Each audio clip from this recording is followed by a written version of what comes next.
Hello and welcome to BYJU'S Exam Prep IAS. Welcome to the second session of economic survey discussion for the year 22 and 23.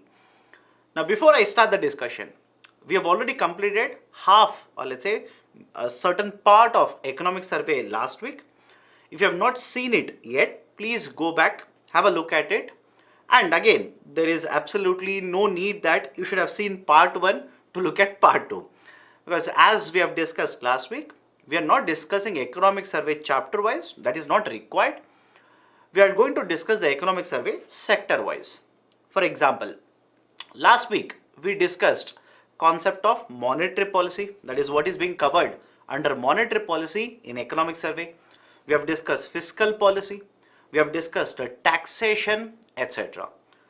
Now continuing the same concept of the sector wise discussion, this week we will have a look at medium term outlook for Indian economy. That is where we stopped last week. We'll start from there. Then we'll have a discussion regarding external sector. Then there is industries, infrastructure, and finally the state of the economy. Now let me start with the first part, medium term growth outlook. Now in this chapter, what the survey has done is it has tried to find out what kind of crisis the Indian economy has faced in the last 2.5 to 3 decades, and in order to come out of this particular crisis, what kind of reforms have been implemented by the government and how these reforms have helped the economy to come out of the crisis. For example, I'm pretty sure all of you have heard of 1991 reforms. The reason Government of India implemented reforms in 1991 was basically there were certain issues in the economy. Again, government might simply say that is not the reason, etc., etc. But anyways, let's come to a conclusion saying that okay, in 1991 there were issues and government implemented reforms. Now you'll ask me, sir, what kind of issues were there in the economy? Simple. There was a very high rate of inflation. Like you're seeing inflation in, let's say, Sri Lanka or Pakistan for that matter. Before you jump to conclusion, no, please understand, I'm not making a comparison. All I'm trying to tell you is, yes, there was a problem of inflation in the economy. In many of the months, inflation rate was in double digits, which is very, very dangerous. So one, inflation rate was very high. Second, fiscal deficit rate was also very high. The Forex reserves that were there with India were fast depleting. Various experts agree that the amount of Forex reserves that was left with India, that is, which were there with India, was sufficient to pay for, let's say, a fortnight worth of imports. And the government expenditure was very high. So this was a situation in 1991 where we decided, okay, let's implement certain reforms. And what kind of reforms we have implemented? A huge amount of reforms, technically referred to as LPG reforms. Liberalization, privatization, and globalization reforms. Under liberalization, Government of India removed whatever controls or restrictions were imposed by it earlier. For example, there are industrial policies. Industrial policy of 1948, industrial policy of 1956, etc. And one of the very important characteristics or features of industrial policy that was implemented earlier was most of the sectors were controlled by the government owned entities, that is through public sector, and very less space was left for foreign investors, private sector, etc. So these kind of controls that were implemented over a period of time by the government, these were withdrawn, that is deregulation measures were implemented. Then there is a privatization. Government introduced the concept of privatization, right? Again, committee recommendations were there. Government of India introduced idea for disinvestment, started selling the complete ownership of entities owned by it to private sector, or part of it was sold to the private sector in order to generate revenues. And in addition to this, globalization reforms were also implemented. For example, allowing foreign investors to come into India. Right, through the LPG reforms, lot of initiatives were taken by the government which has helped Indian economy over a period of time to recover from the crisis. For example, the industrial growth rate has improved post LPG reforms, that is post 1991. The amount of Forex reserves, where we say that we were about to have a BOP crisis back in 1991, we cumulated, or we basically collected a lot of Forex reserves, increased the amount of Forex reserves over a period of time. Today, India has the 6th largest, or many of the times 5th largest amount of Forex reserves in the global market. So that is one set of reforms which were implemented. But Government of India did not just stop at LPG reforms. Over a period of time, more and more reforms have been implemented. For example, again in 97-98, there was a crisis, right? East Asian countries, right? That is East Asian tiger crisis, Forex reserves, or let's say exchange rate crisis was there. India tried a nuclear test, Pokhran test, and as a result of that, sanctions were imposed on the Indian market. Then there was basically another issue post 2000 because of the stock market crash. So there have been multiple crises over a period of time, not just one. But the argument that the survey makes is, because of the reforms that were implemented by the government during the crisis, post the crisis, have helped Indian economy to recover. For example, post 1991, we have liberalized foreign direct investment. And again, I'm pretty sure most of you would be coming across multiple articles in the newspaper which says, in this sector, 100% FDI is allowed now. In this sector, from 26%, 49% FDI is allowed. In this sector, FDI is increased from 49% to let's say 76% or 100%, etc. So liberalization of foreign direct investment has led to huge inflow of investment into the market. Now please understand the importance of FDI here. Whenever FDI enters into any market, we generally associate FDI with a multiplier effect. That is, there is a generation of employment, investment increases, capital formation increases. It will contribute to growth in terms of manufacturing or service sector, etc. So liberalization of FDI, telecom sector policies were implemented. Before 1991, there was basically the dominance of BSNL, the government owned entity. But post 1991, 94 policy was implemented, 98, 99 policy was implemented, and that is the precise reason there was a huge growth of telecom sector in the Indian market, especially in the last 2 decades. So telecom sector policy was announced by the government in 1999. Policy on disinvestment and privatization was announced. FRBM Act was announced. What is the basic idea of FRBM? Fiscal Responsibility Budget Management Act. As we have discussed earlier, fiscal deficit of Government of India earlier was very high. And whenever fiscal deficit is higher, what is the impact of it? Simple. The borrowings of the government will also be very high. And when government borrowings are very high, it has an impact on the economy. For example, there is this concept of higher borrowings of the government leading to crowding out of the private sector investment.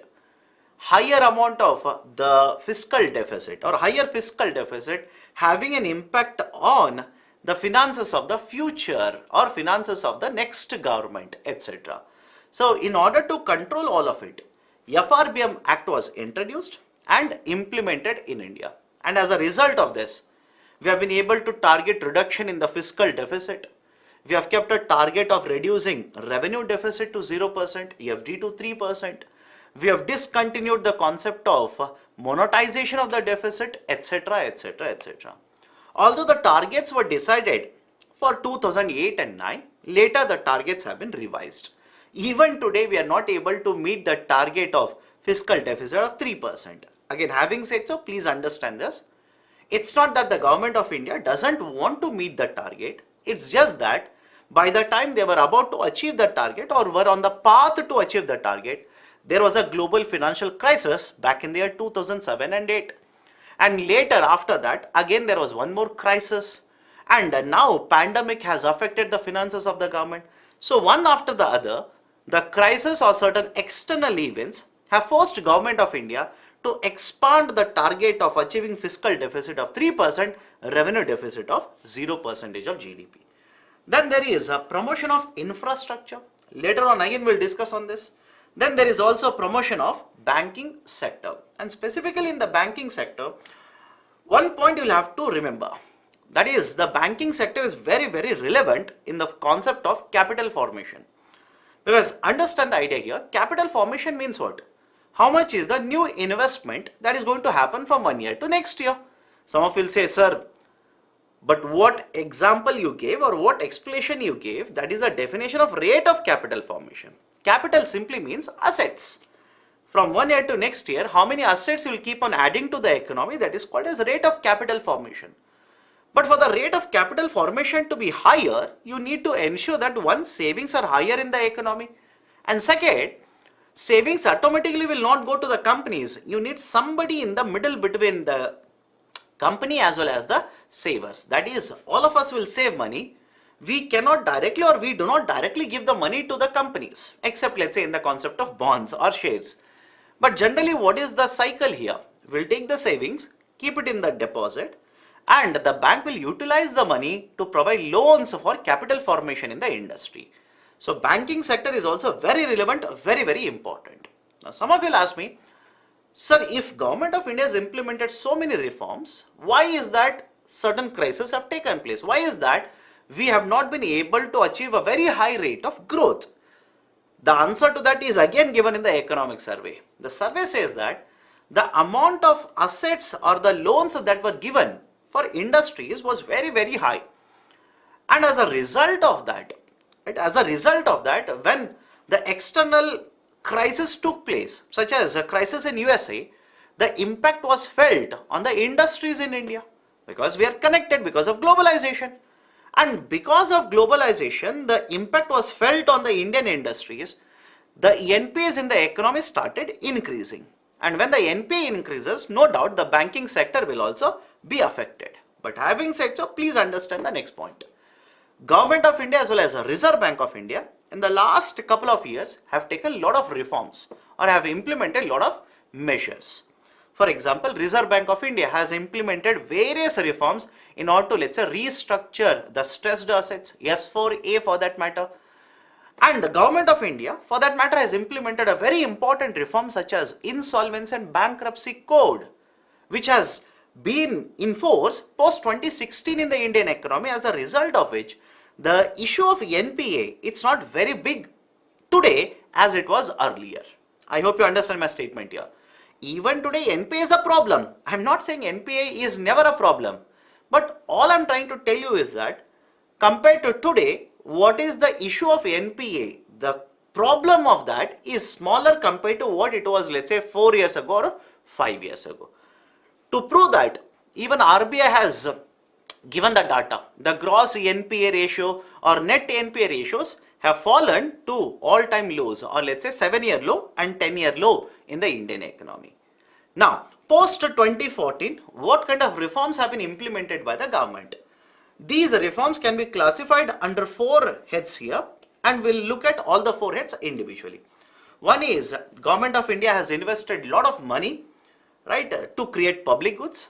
Second, agriculture productivity has been increased. Private sector participation also has improved, and government has been focused on the trust-based governance. Even in the current year budget, or the budget which was announced very recently by the government even covered the concept of trust-based governance. And as a result of all of these 4, the ease of business or ease of doing business plus ease of living has improved. This has led to efficient resource allocation, and it will add to the productive potential of the Indian economy. Now some of you will ask me, sir, how is that possible? You have written 4 headings and you are saying that will contribute to efficient utilization of the resources. You are saying that will basically promote potential of growth in the Indian economy. How is that possible? Let me take it up. Now post 2014, what kind of reforms have been implemented? First one, government has invested a lot of money in creation of public goods. For example, government has invested money in creation of physical infrastructure as well as digital infrastructure. That is, the amount of investment that the government of India has done in order to create this kind of infrastructure, both physical as well as digital, which I'll discuss in a minute, has led to formalization, financial inclusion, consumption as well as investment. Sir, what do you mean by that? Just have a look at this graph that is given here. The graph represents the amount of capital expenditure that is incurred by the government. Just to put things in perspective, in the current year's budget, and when I say current year's budget, I'm talking about financial 23. In the current year's budget, Government of India allocated somewhere around 7.5 lakh crore worth of funds for the capital expenditure. In addition to this, huge amount of money was also allocated for grants for creation of capital asset. And for the upcoming financial year, that is which will start from the 1st April 2023 and run till end of March 2024. In simple, financial year 24, Government of India has allocated capital expenditure of 10 lakh crore rupees plus around 3.7 lakh crore worth of grants for creation of capital asset. And what is the impact of all of it? The government is going to spend a lot of money in creation of physical infrastructure, let's say such as roads. But more important than that is, whenever government spends money on infrastructure, again and again, I'm going to hammer on this point, it will lead to a lot of, let's say, multiplier effect. Sir, what do you mean by multiplier effect? As per NIPFP, if Government of India spends 1 rupee, additional 1 rupee on infrastructure like this, as a result of this, the GDP will increase by more than 3 rupees, somewhere in the range of 3.5 rupees to 5.5 rupees. So, which means because of a higher investment by the government, the amount of GDP or the value of GDP automatically will increase. And don't you want GDP of Indian economy to widen or increase? Of course, yes. So, physical infrastructure, huge amount of investment has been done. What about digital infrastructure? I'll give a very simple example. Government of India has implemented Janadhan Aadhaar Mobile Initiative, JAM initiative. And using the JAM initiative, Government of India has implemented a program called as Direct Benefit Transfer, DBT, Direct Benefit Transfer. Again, this is just one example. Under DBT, today more than 300 schemes have been covered. You can have a look at the data here. This is the latest data given by the survey. Till 5th January 2023, the number of schemes which were covered under direct benefit transfer are more than 300. And over a period of time, number of schemes have been increased or have been higher like this. And the amount of funds that have been transferred also has kept on increasing. I'll give you updated data. Please do not worry. And you do not have to buy at this data. All I'm trying to convey to you people is simple here. On one side, amount of money spent on physical infrastructure has increased. And on the other hand, amount of money spent on digital infrastructure, right, like DBT also has increased. And the effectiveness of DBT can be seen by the fact that since its inception back in 2013 and 2014, the total amount of transfers under central sector scheme is more than 26 lakh crore rupees. More than 26 lakh crore. And the amount of savings that has been possible till 31st March 2021, again this is not the latest data, right? This is what is given in the survey. That is end of the fiscal year 21, the amount of savings was somewhere around 2.2 lakh crore rupees. Right? Now some of you will ask, sir, what do you mean by savings here? I'll give a very simple example. Imagine there is one house and this house earlier was getting 2 LPG connections and 2 LPG, let's say, cylinders. And earlier, because the LPG subsidy was directly provided to the beneficiaries, and when I say directly, I mean the LPGs were given at subsidized rates. And because of the duplication like this, there was a lot of loss or let's say, right, misdirection or misallocation of the resources. Now Government of India has implemented DBT and has brought more than 300 schemes, either cash based incentive or in-kind based subsidies are provided under the DBT now. As a result of which duplication has been removed, right? Multiple allocation of subsidies has been addressed. Fake subsidies or fake beneficiaries have been removed. Updated beneficiary list has been provided. And that is the reason, right? The data given here says 9.4 crore duplicate, fake or non-existent beneficiaries across all the databases under central sector scheme have been removed thanks to DBT. So one, the DBT, which is basically a digital infrastructure, has been implemented, and second, the physical infrastructure is also focused, as a result of which, one, we have been able to formalize more and more part of the economy. We are able to promote financial inclusion in the economy, etc. And don't you think because of all of this, efficient allocation of resources is also possible. Now, next, adopting trust-based governance. Under the adoption of trust-based governance, some of the very important reforms that have been implemented by the government are: one, insolvency and bankruptcy code has been implemented. And in the last week also, we have discussed regarding IBC. I told you that the biggest change that IBC has brought in is the fact that now the borrowers, that is the promoters of the company, are worried about losing the ownership of the company. Because even if it is a secured or unsecured creditor, they can simply go to NCLT, file an application, and if the application is accepted, now the insolvency resolution can be done. The company could be sold to somebody else in the market. So if there is a non-payment, there is a danger that the promoters will end up losing the ownership of the company. Hence, the thinking, or let's say the behavior of the promoters of the company has actually changed. Second, RERA, Real Estate Regulation and Development Act, has been brought into force. That is, in context of real estate sector, earlier there was no regulator, there was no single agency which will basically take care of all the stakeholders in the system. For example, you have purchased, let's say, real estate, that is one flat. Now the builder says they will hand over the keys to you in 2024. What if they delay it? Which is the right agency for you to approach? Rather than going to a court, which is the agency that you will approach right now? It is RERA.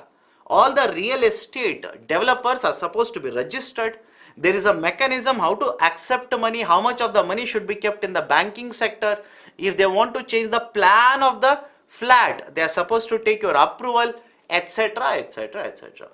So RERA also has promoted, right, the concept of the governance. Third one, decriminalization and reduction in compliances. Right? What do you mean by this? Simple. Imagine you own a business, you make a small mistake, right? Unknowingly, not knowingly, let's say unknowingly. You make a small mistake. Now what if the government agencies will come to you, will basically arrest you, parade you in the market, take you to the police station, file a criminal complaint against you, right? Or let's say file a civil case against you. Now don't you think these kind of minor offenses, one, should be decriminalized, and second, the number of guidelines or regulations which are there of the government, right, these guidelines should be reduced. So the compliances have been reduced, and many of these, right, let's say certain activities or certain actions of the businesses have been decriminalized. And again, please understand this. It is not just until last year, even in the budget for the next year which was announced recently, many of the activities or many of the offenses have been decriminalized as well as compliances have been reduced. And in addition to this, related to retrospective taxation, right, very famously referred to as Vodafone case, I'm pretty sure all of you heard of it.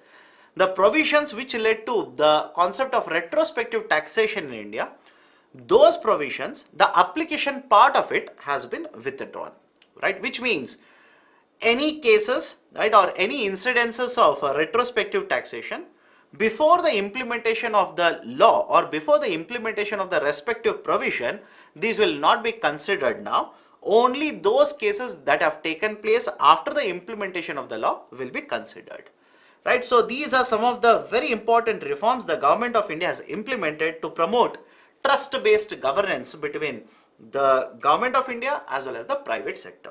Third one, partnering with the private sector for development. Reforms such as privatization are being promoted now, right? I'll give a very simple example. Tata, right? Now the Tata company owns Air India. Air India has been privatized. And not just that, government of India has introduced a new policy, disinvestment policy, under which majority of the sectors have been brought under the area where they want to promote privatization, right? New disinvestment policy.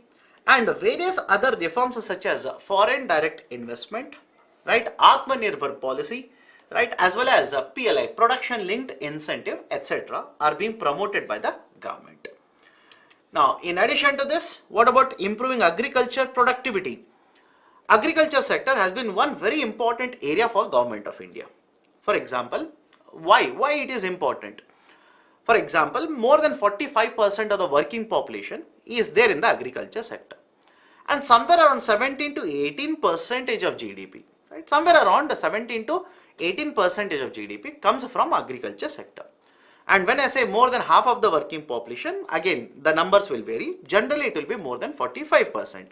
I'm telling it specifically because once the class is over, when I'm going through some of your comments, you will say that, sir, you are wrong here, you are wrong there, etc., etc. So let's say, right, more than 45% of the working population is involved in the agriculture sector. Somewhere around 17% to 18% of GVA GDP comes from agriculture sector.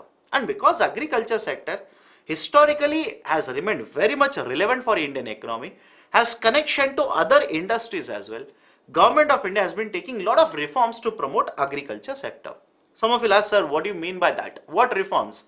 Last week also we have discussed this, right? For example, Government of India has implemented PM Kisan scheme. In order to promote irrigation, there are various schemes. In order to promote production of millets, there are various schemes. In order to promote, let's say, infrastructure development, there is agriculture infrastructure fund.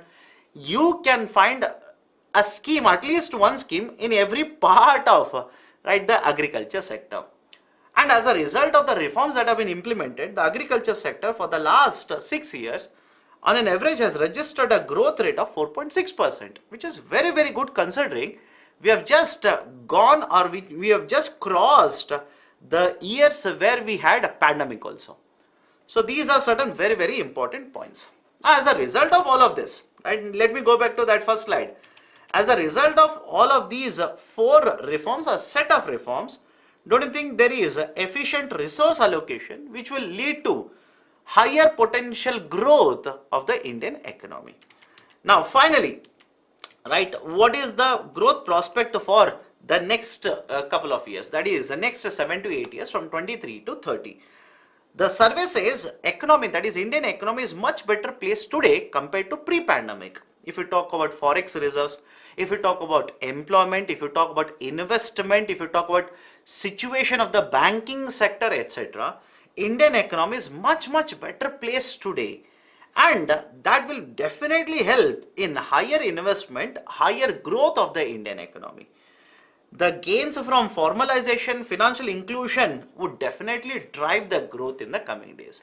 For example, I'll use a statement that was given by earlier economic survey. Earlier economic survey stated that today's children are tomorrow's workers. And when you look at the statement, again, do not criticize me for that. This was used by economic survey.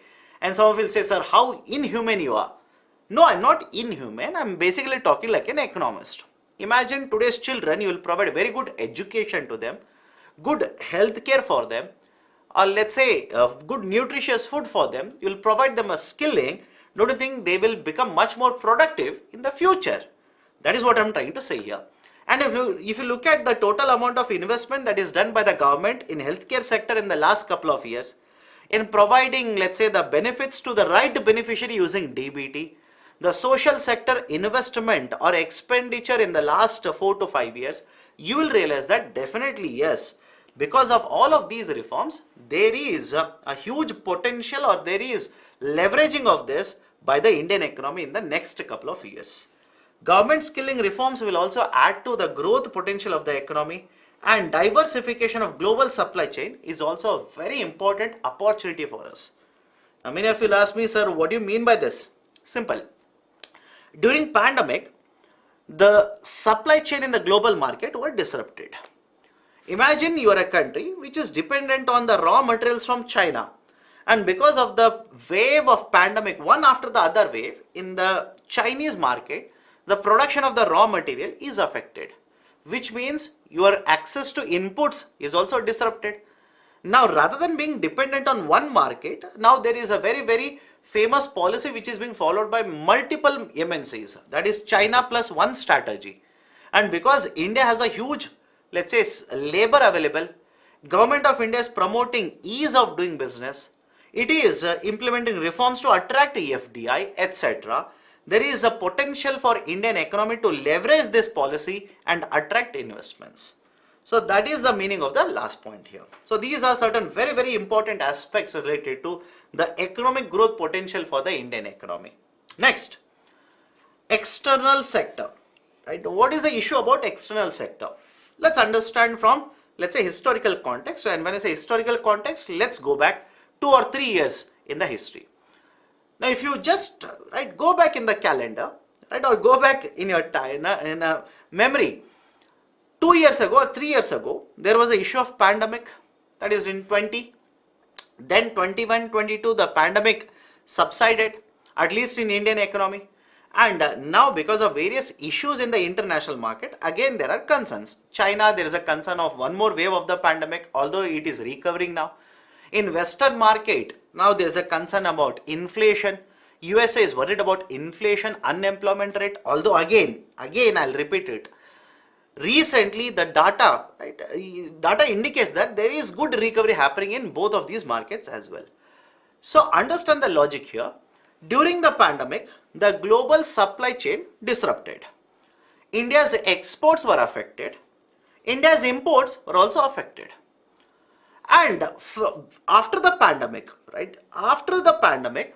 because of the pent-up demand means during the pandemic, people did not purchase a lot of goods. Right? Because they were locked in the houses. And understand this, one is because of the lockdowns. Second one is, it created, that is the pandemic created uncertainty in the market. For example, I as a job holder, during the pandemic, I did not know whether I will continue to have a job or not.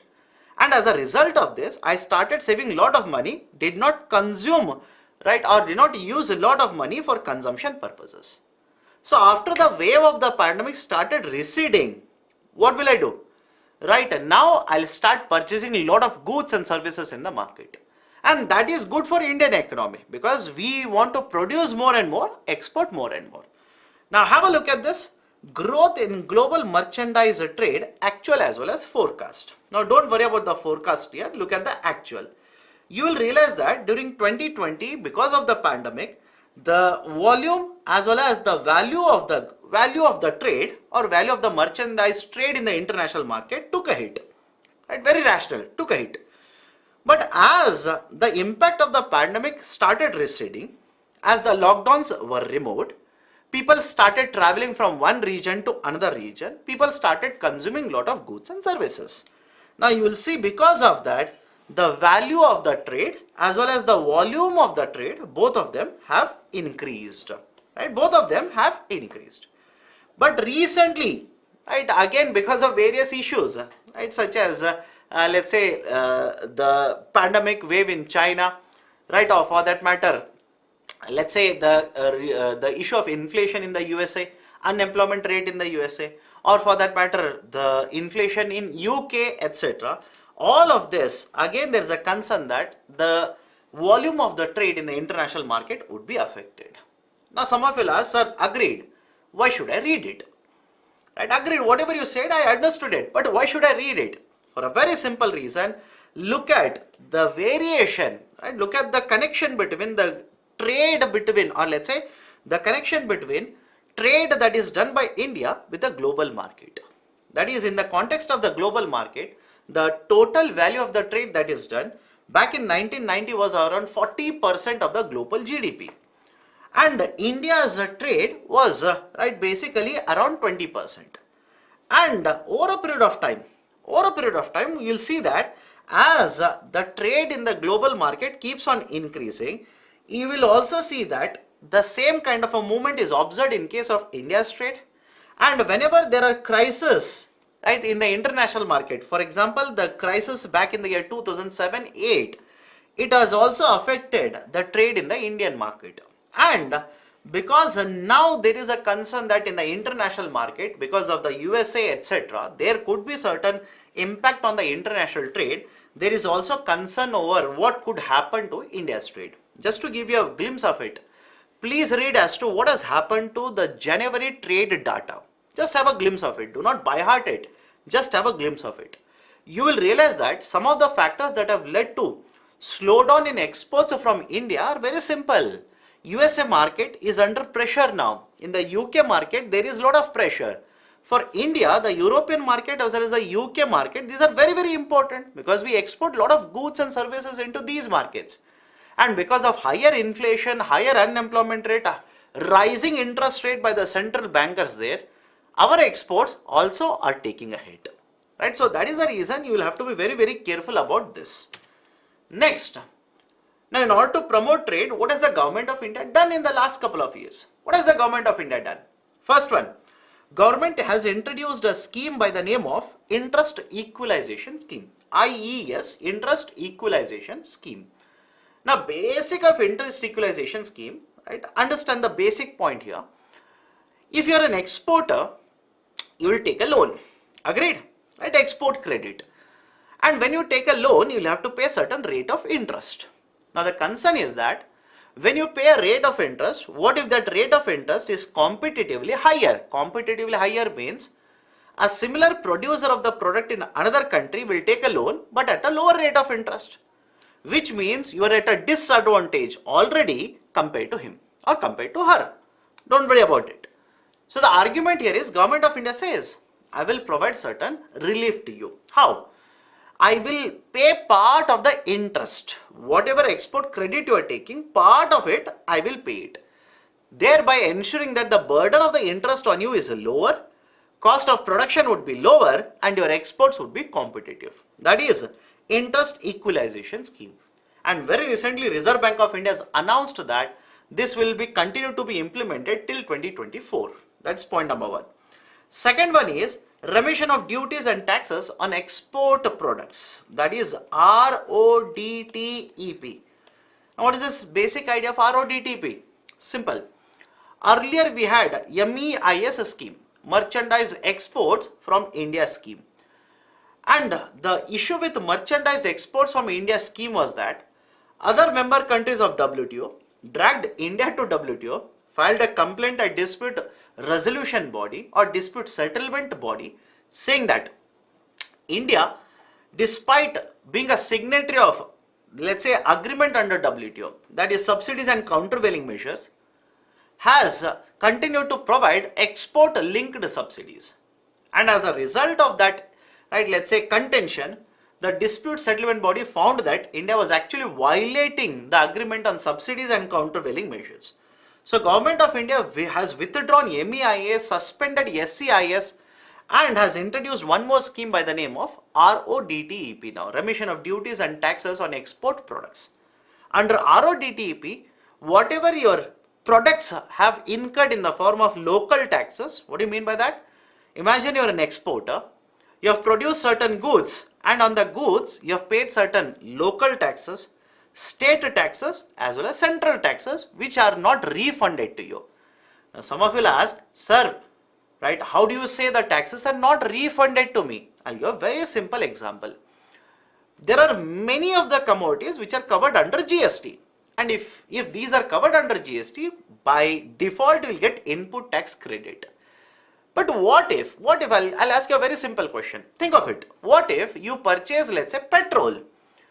Don't you think you are going to pay taxes at the state level as well as central level?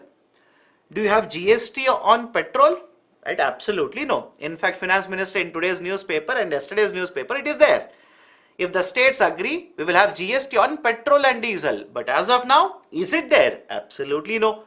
I'll give you one more example. Electricity, you will purchase as a manufacturer and you will pay taxes to the government on electricity that is consumed as a commercial entity. Do you think electricity is under GST? Again, the answer is no. So understand the logic here. There are certain taxes at the state, at the local, at the central level which are referred to as embedded taxes, which means these are not refunded to you.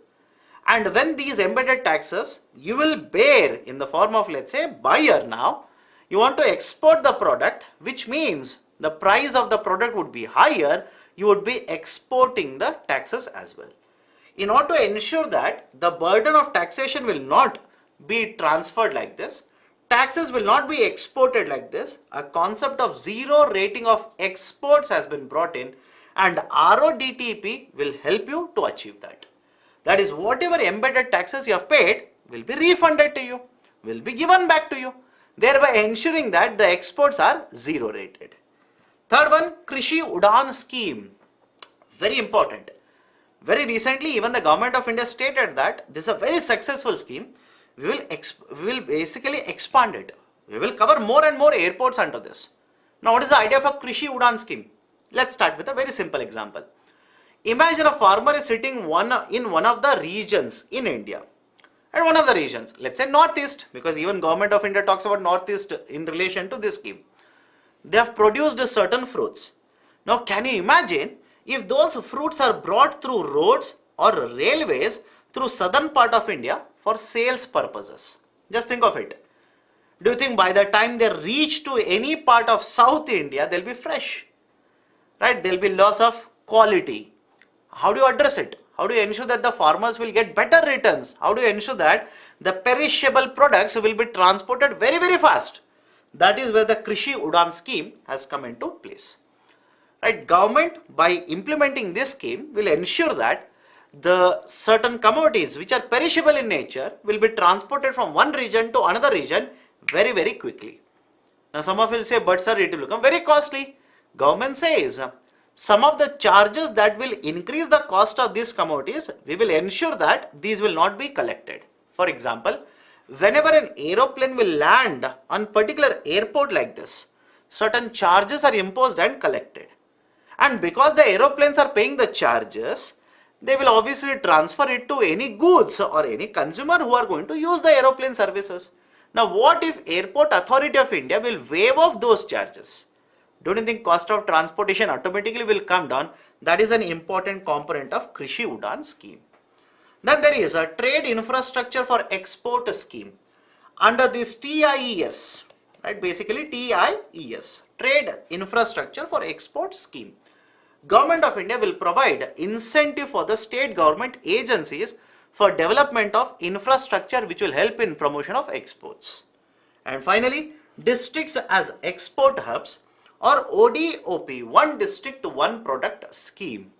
Under this, each of the districts will be identifying one product which has the export potential, and all the assistance that this, let's say, manufacturers or exporters will require will be provided by the government.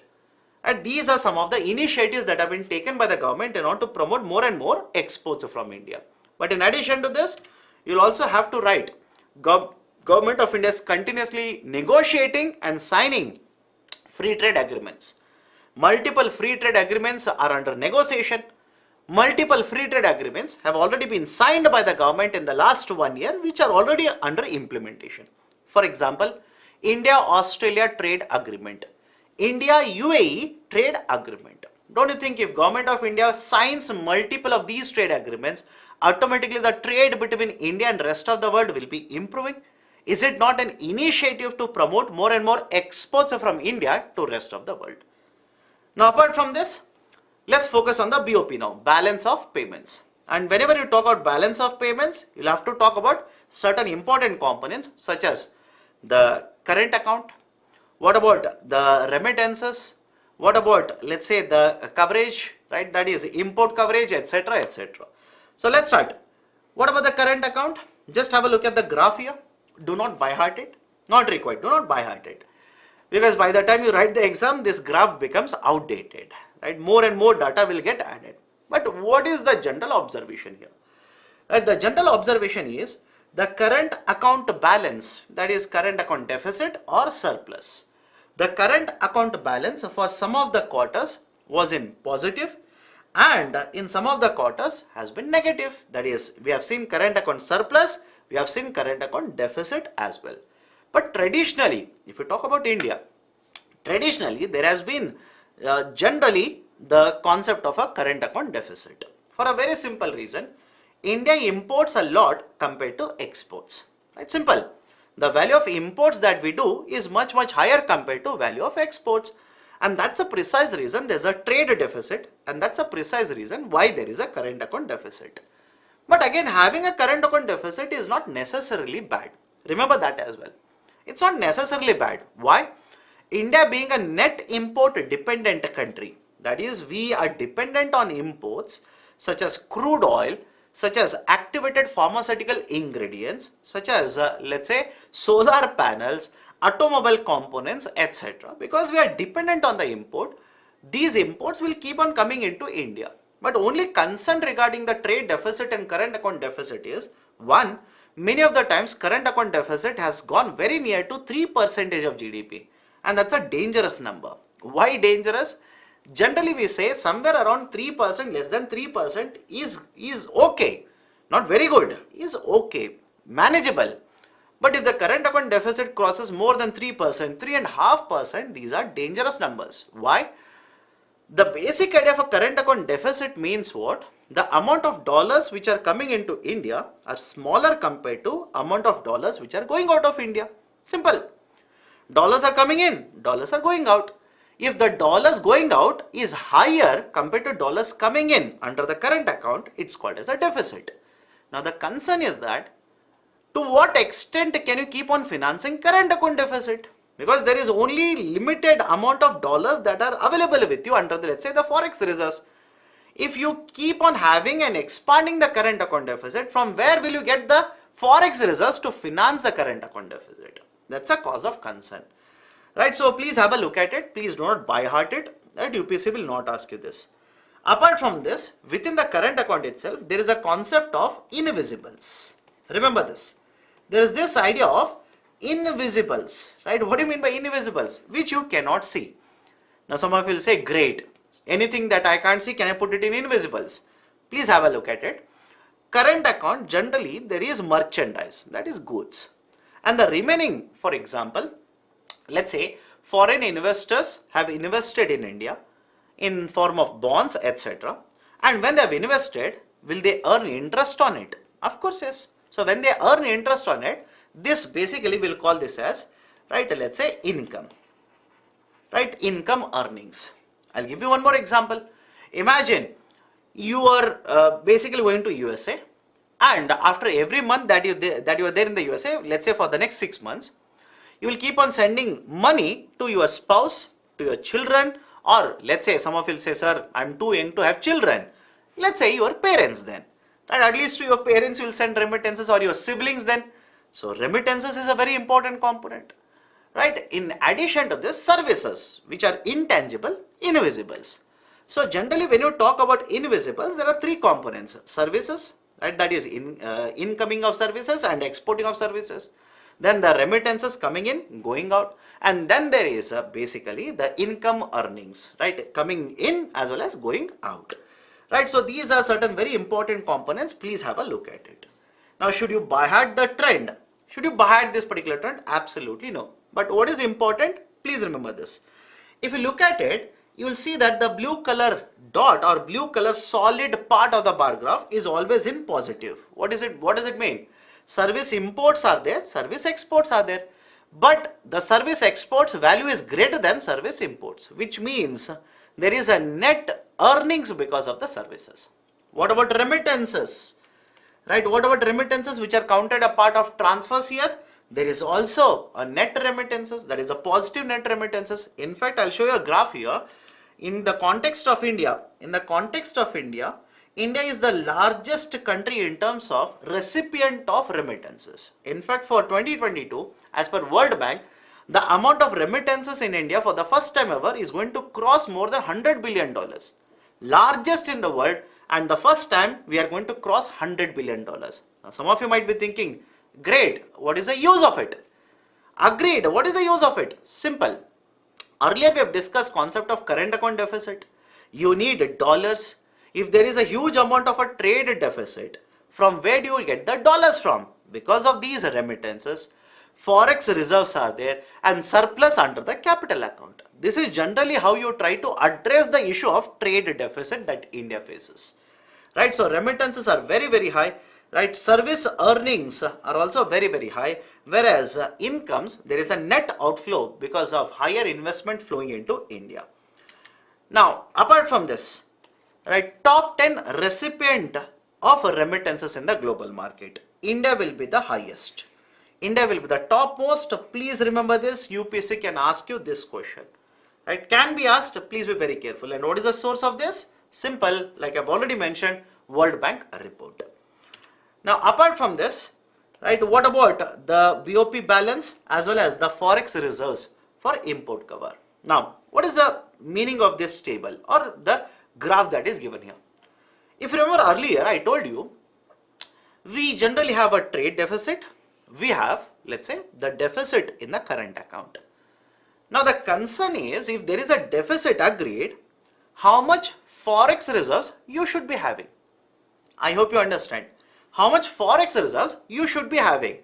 Point one. And second, the Forex reserves that you have, to what extent these can cover the imports. That is, there is a formula called as import cover. There is this idea for import cover. And what is the meaning of import cover? The amount of Forex reserves that you have, it is sufficient for how many months of import. For example, imagine you have $100 billion worth of Forex reserves, and on monthly basis you have 10 billion worth of imports to do. Now, don't you think if you basically use this formula, the import cover will be 10 months. The import cover will be for how many months? 10 months.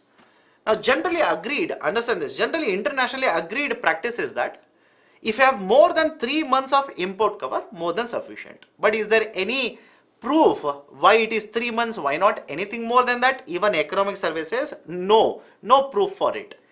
Generally agreed principle is more than 3 months is sufficient. And what is the situation in case of India?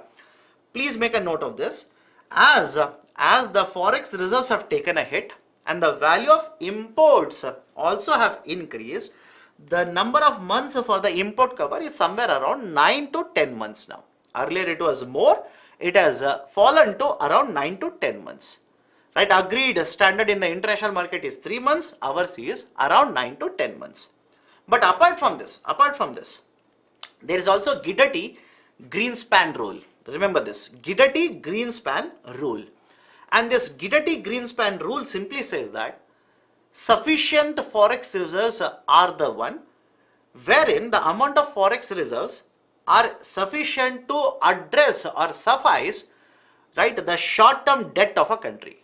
I'll repeat it. There is a rule called as Gidati-Greenspan rule, which says that if a country has Forex reserves which are sufficient to address short-term debt of the country, that is more than sufficient. Now, what is this short-term debt? Any debt that will mature in 1 year. Simple. Any debt that will mature in 1 year is called as a short-term debt. So basically, if your short-term debt in next 1 year is going to be, let's say, $100 billion, and if Forex reserves are worth $100 billion, the Gidati-Greenspan rule says that is more than sufficient amount of Forex reserves.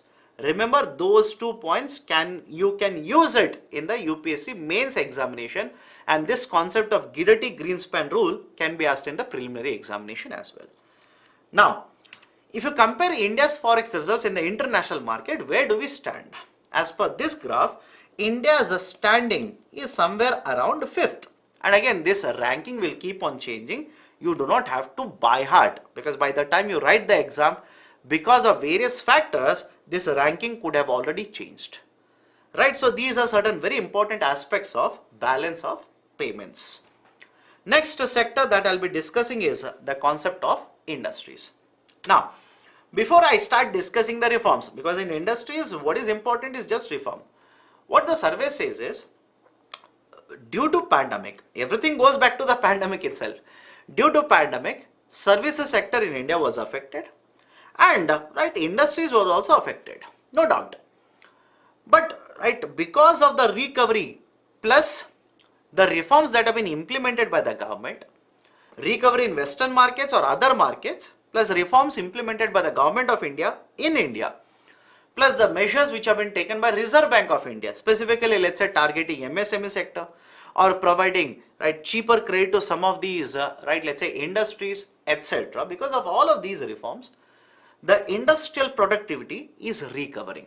And in fact, the survey last week also I've told you this, clearly mentions the recovery from the pandemic is already over. We have crossed the threshold of the recovery.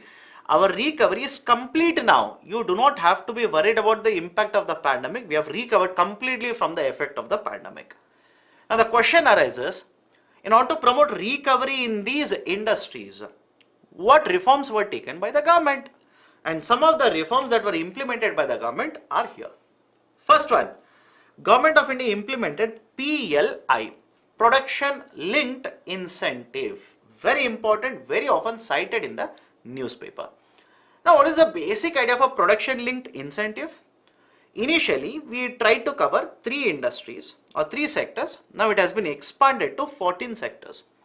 And if you look at the 14 sectors, some of the sectors are very, very important. For example, I'll give you a data here. Have a look at this.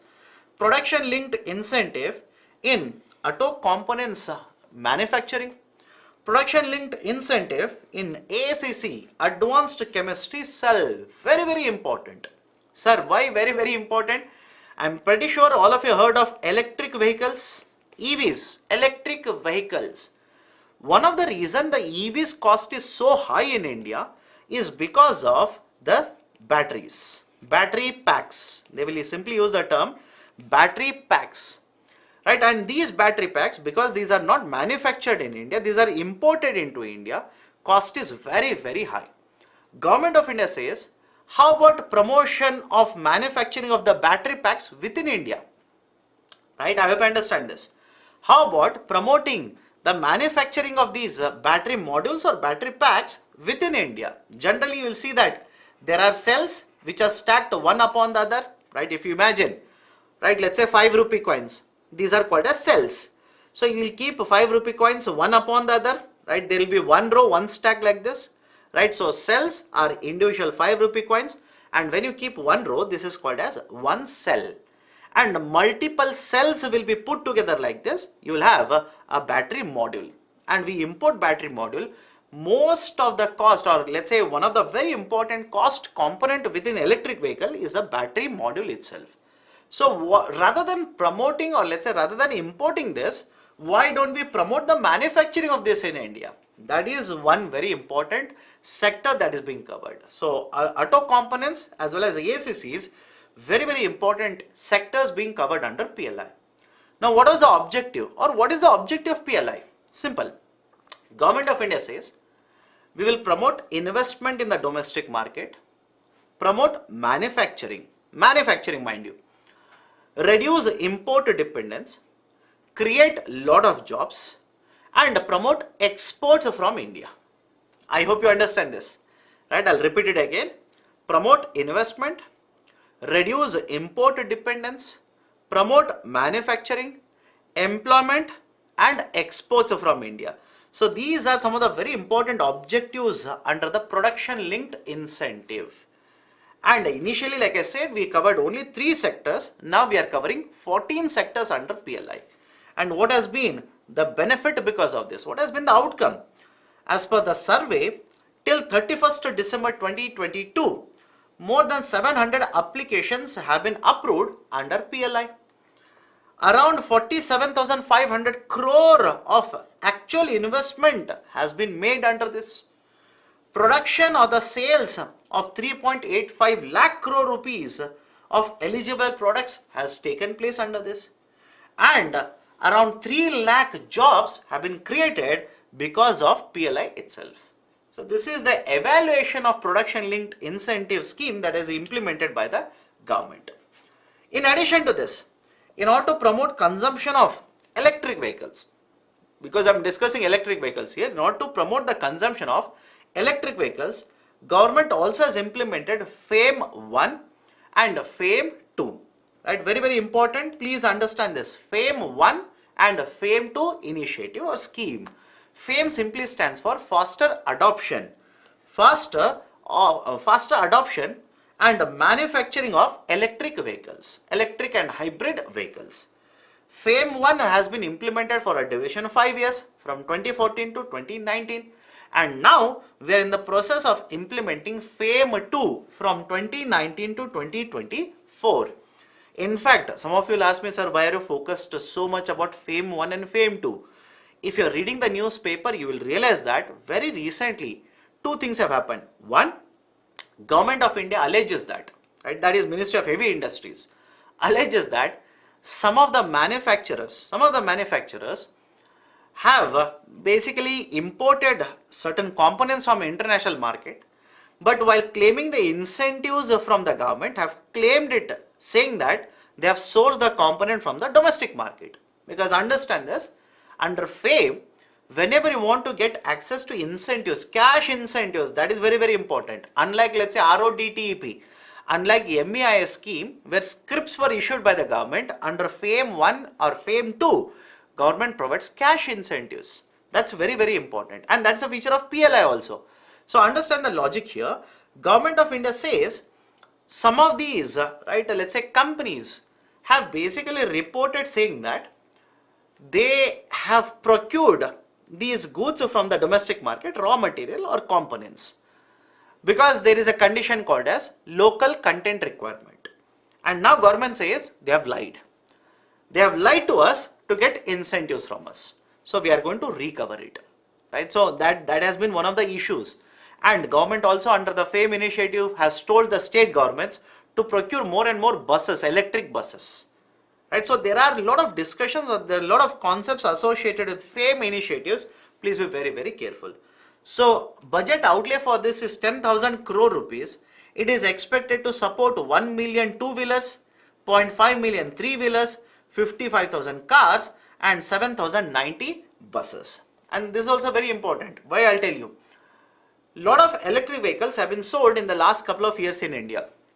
But majority of them, more than 95% of them are two-wheelers, right? I hope you understand. Majority of them are two-wheelers only. So government needs to promote the sale of three-wheelers, four-wheelers as well as buses, right? So these are certain important aspects related to FAME 1, FAME 2, PLI, etc. Please be very careful. In addition to this, there is a lot of discussion regarding FDI, foreign direct investment, specifically in the industries. The annual FDI equity inflow in the manufacturing sector has been steadily increasing over the last couple of years. From $12 billion in the financial year 21, now it has jumped to more than $21 billion in the very next year or in the financial year 22. Now where does the FDI generally go? Which sectors FDI goes? And it should not be very surprising for you to know that FDI equity inflows for financial year 23, that is from April to September, most of it has gone into services sector, right? Most of it has gone into services sector. But apart from this, there are also certain manufacturing or industries which has attracted FDI. Some of you will ask me, sir, why this data is important? One, FDI, like I've already told you, is generally associated with multiplier effect. Second, because we do not have sufficient amount of capital to invest in the domestic market, we are dependent on FDI inflows. Third, FDI coming into India simply means dollars are also flowing into India. And when you talk about current account deficit, from where do you think you will have more dollars to pay for the current account deficit? You should have surplus in the capital account. And FDI, FPI, ECB, etc., all of them are part of capital account itself. So this is one more very important point. Next, infrastructure sector. The idea of infrastructure sector. Now infrastructure as it is very much relevant, very much important for Indian economy. Right? You might talk about social infrastructure. You might simply talk about, let's say, right, economic infrastructure. Now many of you ask me, sir, what is the basic idea of social infrastructure as well as economic infrastructure? Social infrastructure basically talks about development or adds to development in the economy. For example, school. For example, right, let's say universities, or for that matter, let's say bus stops in rural part of India, sanitation in rural part of India. Right, so understand the logic here.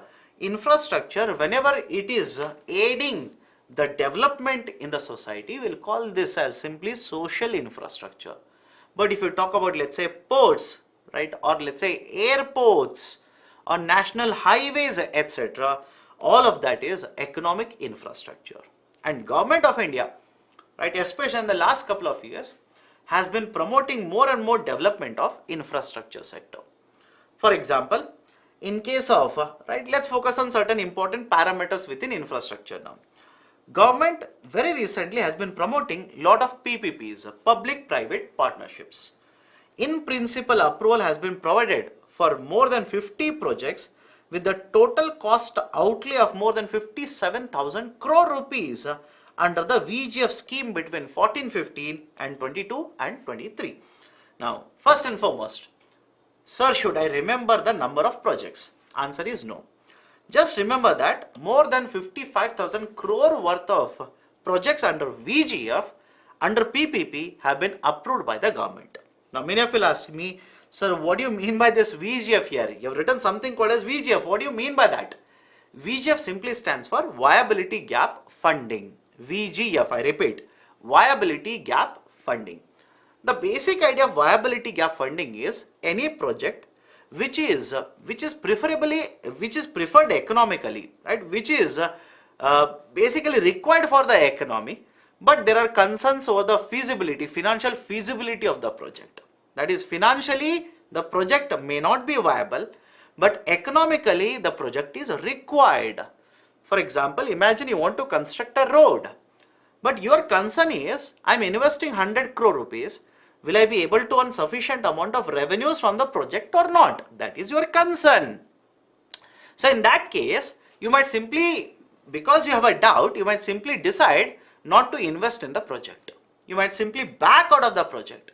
So in such cases, what government does is, it will provide Viability Gap Funding, VGF.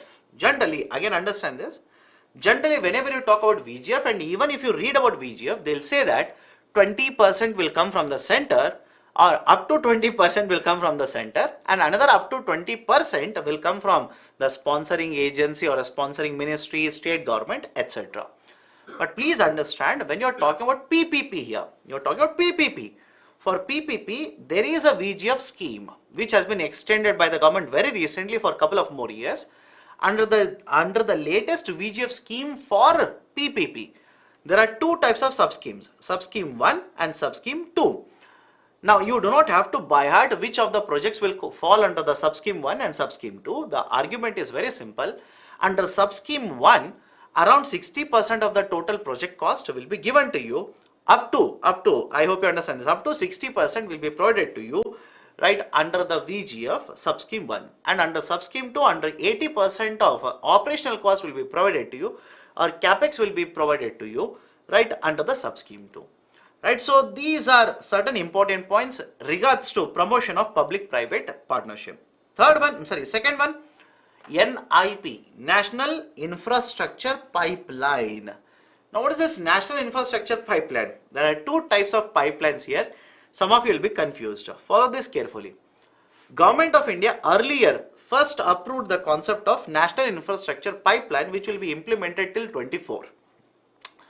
Now, under the National Infrastructure Pipeline, government said, we are going to invest in we are going to invest more than 110 lakh crore rupees, and we are going to cover certain number of projects. And government said, we are going to divide these, right? We are going to divide these particular projects where private sector investment will be there, government, that is a central government investment will be there, and let's say state government investment will also be coming in. That is basically called as a National Infrastructure Pipeline. Now, government says, the total amount of projects to the extent of more than 141 lakh crore rupees are being implemented under National Infrastructure Pipeline. 1009 projects worth 5.5 lakh crore are already completed. And some of you will simply say, sir, this is NIP, National Infrastructure Pipeline, where government is going to spend the money, right? In fact, the total amount of total number of projects are more than 9,000 now. Initially, it was 8,000 plus. It is more than 9,000 plus now. So some of you will basically say, done, agreed. Under National Infrastructure Pipeline, we are going to spend money on infrastructure, and we are going to develop this infrastructure. Then what is this concept of National Monetization Pipeline? Right? Both are national pipelines only. What is this idea for monetization? Simple. Under National Monetization Pipeline, government will not be selling the asset, rather government will be leasing the asset. Remember this. This is a new type of initiative by the government. Right? Central government is using this. Rather than selling the asset, rather than transferring the ownership of the asset, government is simply giving the right of collection of revenues to somebody else. For example, imagine there is let's say a road, right? Traffic is plying on the road. Rather than government operating the road, government will simply give away the road to private sector. Private sector will have the right to collect revenue. But after the time period is over, after the agreement period is over, the road will be transferred back to Government of India all over again. So understand the logic here. Don't say, sir, this is basically privatization. No, my dear. Under privatization, the right of ownership is given. The ownership rights are transferred. In the national monetization pipeline, ownership remains with the government. Only the right to collect revenue will be transferred for specific time period to private sector. What is the advantage? Advantage is simple. Government says we are going to give the right, or we are going to monetize these assets because these are underutilized or not utilized at all. Unutilized or underutilized. These assets are underutilized or unutilized, so I don't have any use for this. I will simply transfer these assets, in the sense the ownership right will remain with me only for a certain time period. For operational purposes, I will transfer the asset to private sector who will give me revenues. I'll be able to generate revenues without giving away the ownership of the asset. That is the concept of national monetization pipeline. Under national monetization pipeline, 0.9 lakh crore monetization target was achieved against expected 0.8 lakh crore worth of monetization of the assets in financial year 22. In fact, the monetization pipeline is, or the time period is coincident, basically the same duration for which the national infrastructure pipeline is being implemented. For financial year 23, the target that has been set up is 1.6 lakh crore rupees. As of now, 27% of NMB target has been achieved. Right? Again, this is before the economic survey was published, much before the economic survey was published. Now, I'm pretty sure it will be much more. You do not have to be worried about the data here. Next, concept of Gati Shakti. Idea of Gati Shakti. Very famous. Even recently, the Gati Shakti initiative was there in the newspaper. I'll tell you the context. Please connect the dots like this. Very recently, the first phase of Delhi-Mumbai Expressway was inaugurated by the government. That is the Prime Minister, the Ministry of Roadways, etc. And that is Mr. Nitin Gadkari and the Prime Minister, right, went to that particular place, inaugurated the first phase of Mumbai-Delhi or Delhi-Mumbai Expressway, which is basically going to connect Delhi with, let's say, Rajasthan or Jaipur like this. So that particular stretch was inaugurated, and that expressway that I am referring to here is basically being implemented under the Gati Shakti initiative or Gati Shakti program of the Government of India. Now, what is the idea for Gati Shakti? Simple. Government of India says the ministries or the departments of the government are working in silos. What do you mean by silos here? Independent units. What is one unit doing? What is one department doing? There is no relation or there is no flow of information to another department. As a result of this, the projects which are being implemented may not be implemented very efficiently. And I'll give you an example which was given by the Prime Minister himself. The Prime Minister stated that imagine a road is constructed, right? That is done by one department. Then there is one more department which is supposed to lay down certain cable wires. They'll come, they'll dig up, and they will basically destroy part of the road and lay down the wires, right, or optical fibers for that matter. Another department will come now. They want to lay down, let's say, pipes. They will again, right, dig up the road which was constructed by another department, and they are going to lay down the pipes, which is going to affect the quality of the projects which are going to be provided by the government authorities. In order to address all of this, government says more than 10 ministries or the departments from around 16 ministries will be brought under only one website or portal, that is Gati Shakti, so that there is a cooperation between all of these departments, and the project implementation will be much more efficient, and utilization of the resources will be in a much better way. Planning will be done in a much better manner. And now some of you will ask me, sir, how is all of that connected to that the Delhi Mumbai expressway that you mentioned earlier? During the speech which was given by the Minister for Roadways, the minister stated that because we have planned it under the Gati Shakti, along the roads we have laid on optical fibers, which is nothing but the basic application of, or let's say it is an implementation of two different projects under, right, the Gati Shakti initiative. So Government of India has implemented the Gati Shakti initiative now, under which infrastructure development will be done in a much better way. Planning as well as implementation will be efficient and done in a much better way. Right, so these are certain very important aspects related to infrastructure sector. Now, finally coming to state of the economy. Right, what is the state of the economy? One, please understand this.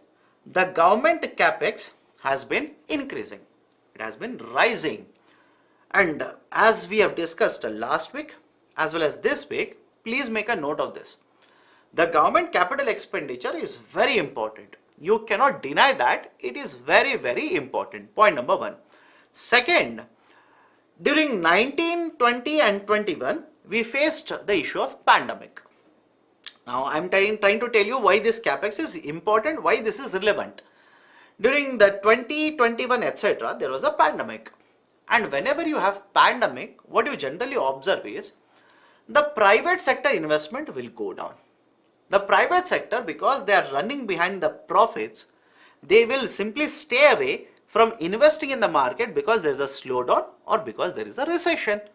And either you say slowdown or it will lead to recession. What is a common thread in all of this?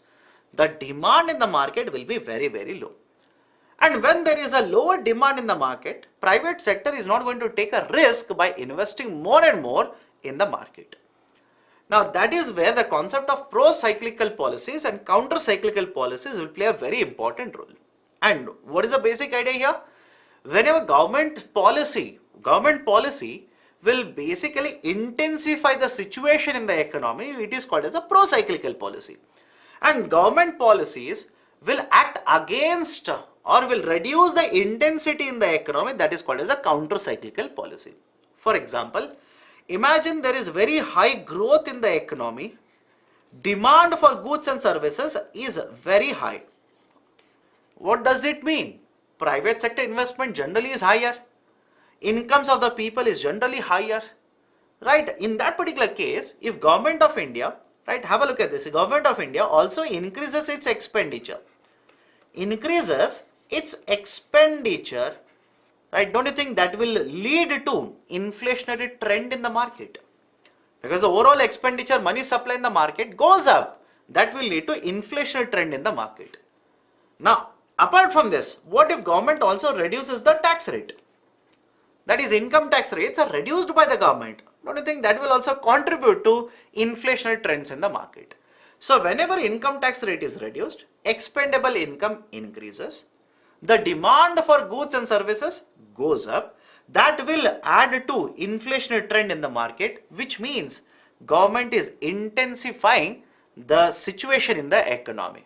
This is an example of a pro-cyclical policy. What will be the counter-cyclical policy here?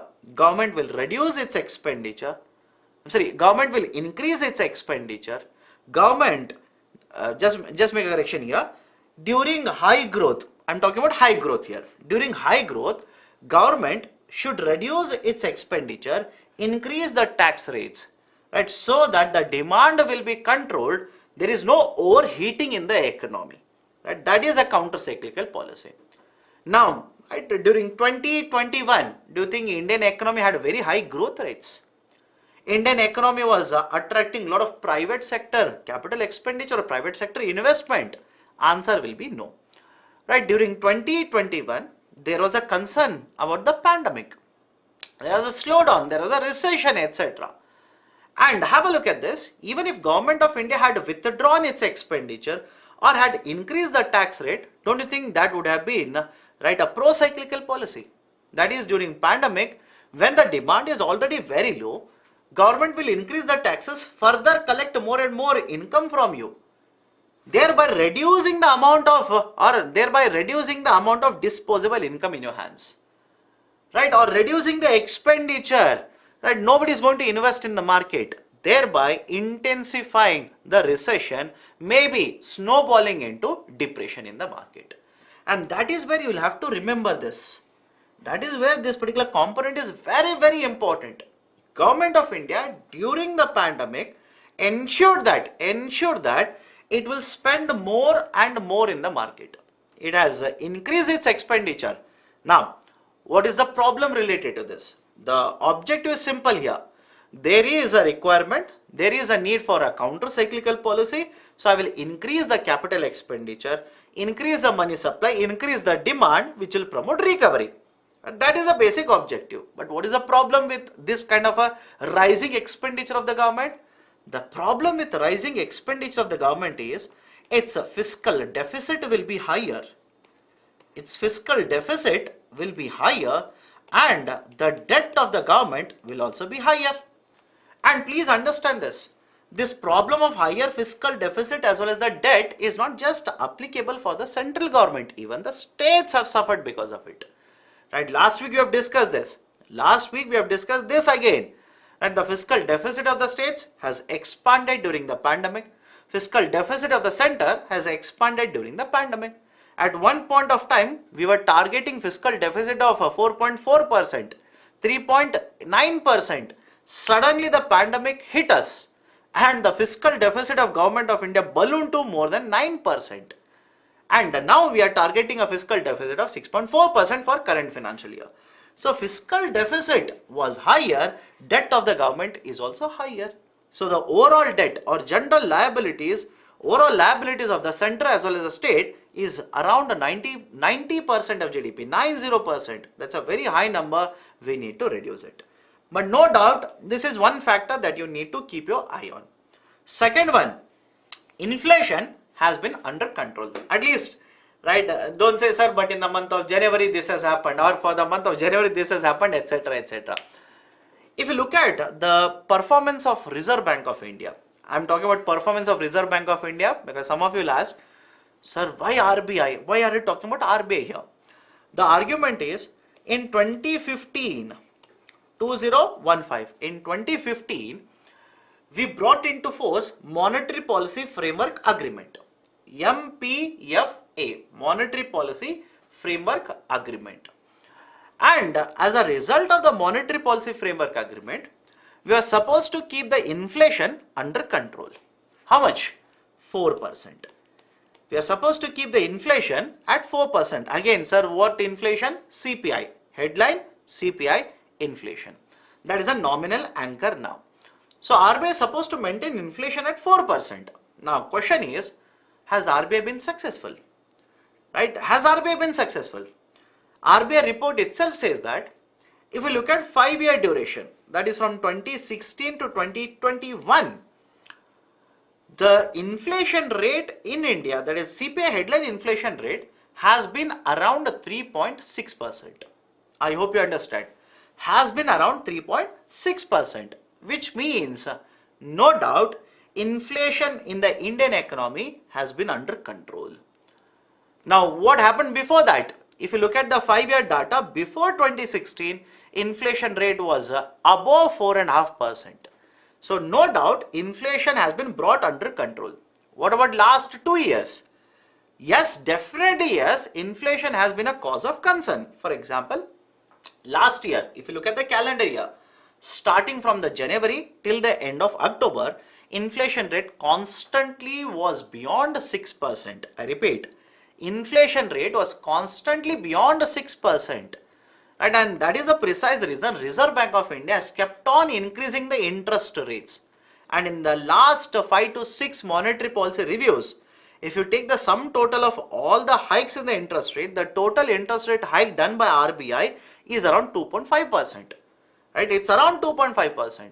So in order to control inflation, RBI has been increasing the interest rates. But there is a right, concern there. What is the concern? If RBI keeps on increasing the interest rate, that will limit the GDP growth rate for Indian economy. Right, so understand the logic here. Inflation rate is a concern, no doubt, but please understand it's not because of certain factors that we have done that there is inflation. There are certain factors specifically from the cost push side or supply side which have contributed to inflation. And the argument of RBI is all of them are cooling down. These factors are transitory in nature, these are cooling down. But again, please understand, looking at the recent trend, that is, if you look at the inflation data for January month, which was published very recently by RBI, inflation again, once again has crossed more than 6%. And that's where the term stickiness, right, will come into picture. What is the basic idea of a stickiness? Stickiness means it will oppose any type of a change. Simple. Stickiness means it will oppose a change. Because if you look at the inflation data and if you remove the food and fuel articles, you are left with core. The core inflation rate has been around 6% for India, which means the components which we felt were very volatile in prices, even after removing that, right, the inflation rate is remaining higher and there is no signs of these cooling down very quickly. That's the reason we say there is a sticky inflation in the market.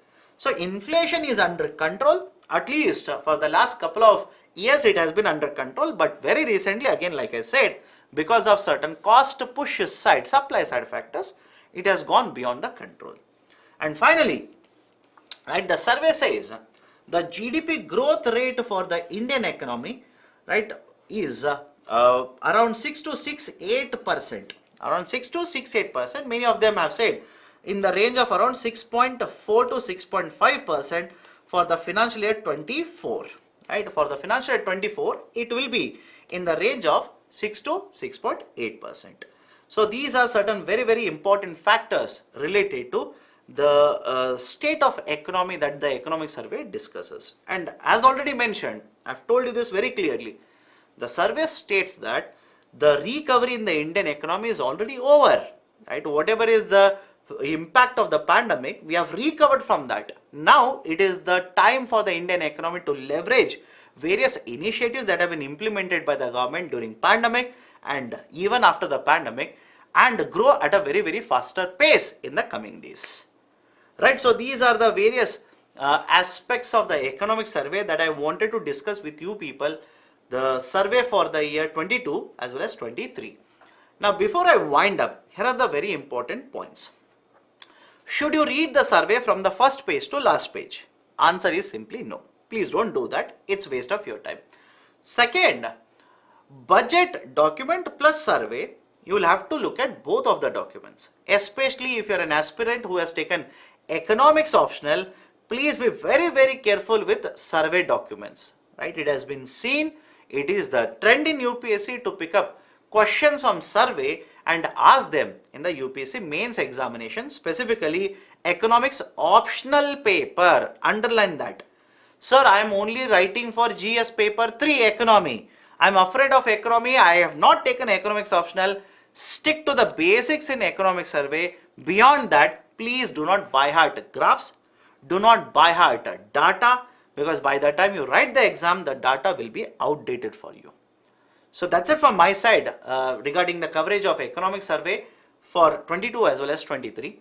If you like this initiative, please hit the like button. Provide your valuable comments in the section below. And if you are yet to subscribe to BYJU'S Exam Prep IAS, kindly do it right now. Thank you. Have a great day.